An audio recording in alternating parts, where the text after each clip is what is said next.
Hi everybody and welcome on Ticking Watch.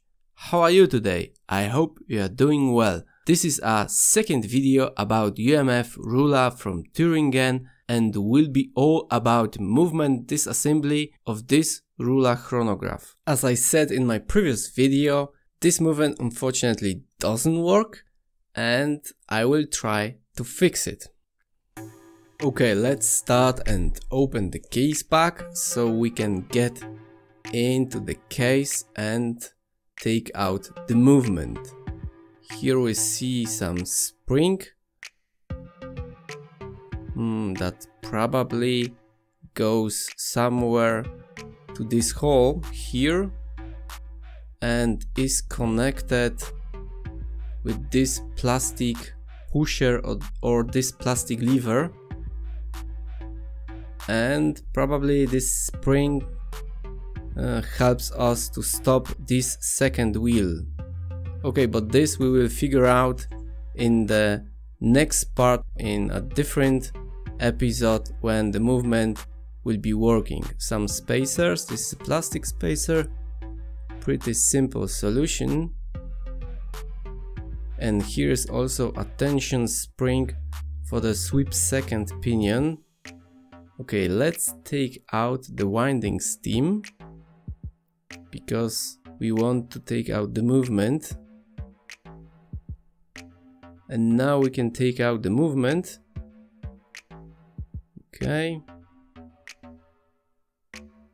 We need to be careful here, so don't scratch the dial because this dial is in very good condition. Okay, let's disassemble the hands of this watch movement.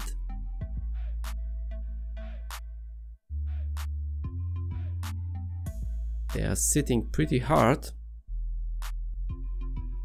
I'm wondering if this watch was ever serviced. This is a good question which never will be answered. Okay, the hands are out. Let's store them in some container. And now the balance wheel, which I think here is the main problem, and that's the reason why this movement doesn't work. Okay, let's check. The lever escapement works, so the movement works correctly except the balance wheel. And now let's take out the dial, and the dial fits are holded with this plate, spring plates, and we just have to pull them and so release the feet of this dial. Let's try with this one. It's pretty easy task. Okay, it's released. And that's this spring plate. I don't know how to call it properly. And here we have the click spring. And normally I should release the click spring and so reduce the tension on the mainspring. But here I will do it a little bit differently. First I will remove the pellet fork, or rather pin fork I should say, because this movement has pin lever escapement. And now the spring will unwind, and good practice is to control the unwinding of the mainspring with your fingers, just blocking the wheels. Pretty robust wheels has this movement, and this is the lever, pin lever escapement. Okay, and this is the tension spring from the sweep second pinion. In one of my videos I said I don't like this solution.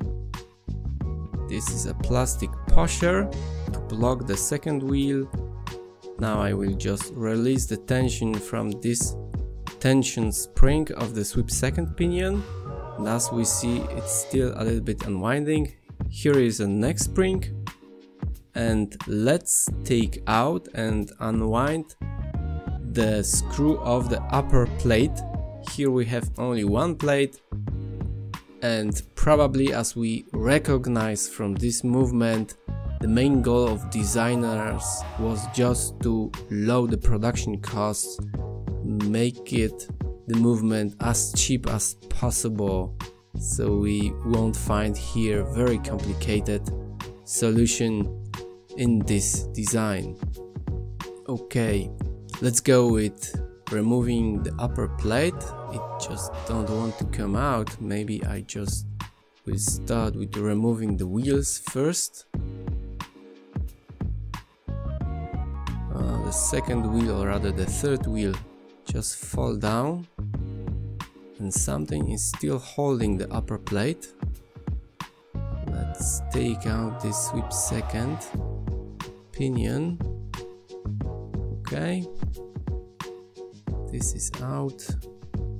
This one is connected with the second wheel. The tension spring I will just leave. Okay, it's out. So it looks from the another side.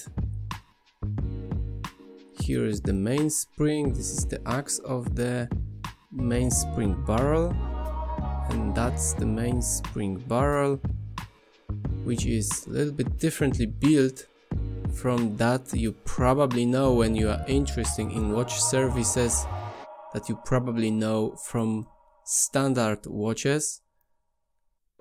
The ratchet wheel is as a one part with the barrel arbor.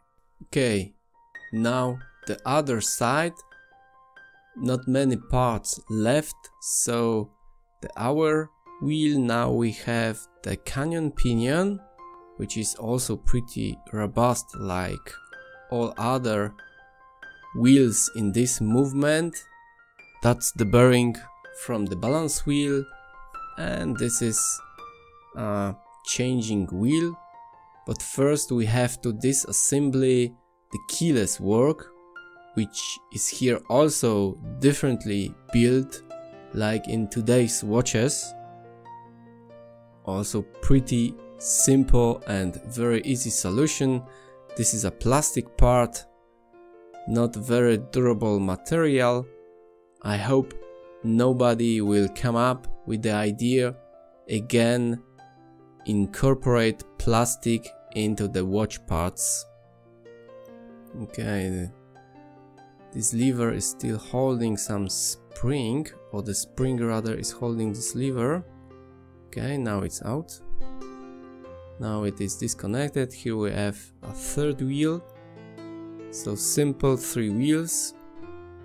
One wheel is just to regulate the time, and the second one is just to regulate, or rather to wind the mainspring, this wheel. Okay, and there left only one lever, but this one I will remove later, and that's all the parts, not too many. Nowadays many watch companies boast how many parts they have in their movement. I think in Ruhla went just the opposite direction. Now I will clean the parts, and in my next video we will see if I can fix it and bring this watch back to life. Thank you for watching. I hope you enjoy it. Please like, and if you didn't subscribe yet, please do, so you will be alerted when I publish new content. Thanks for watching. I hope to see you again soon, and bye bye for now.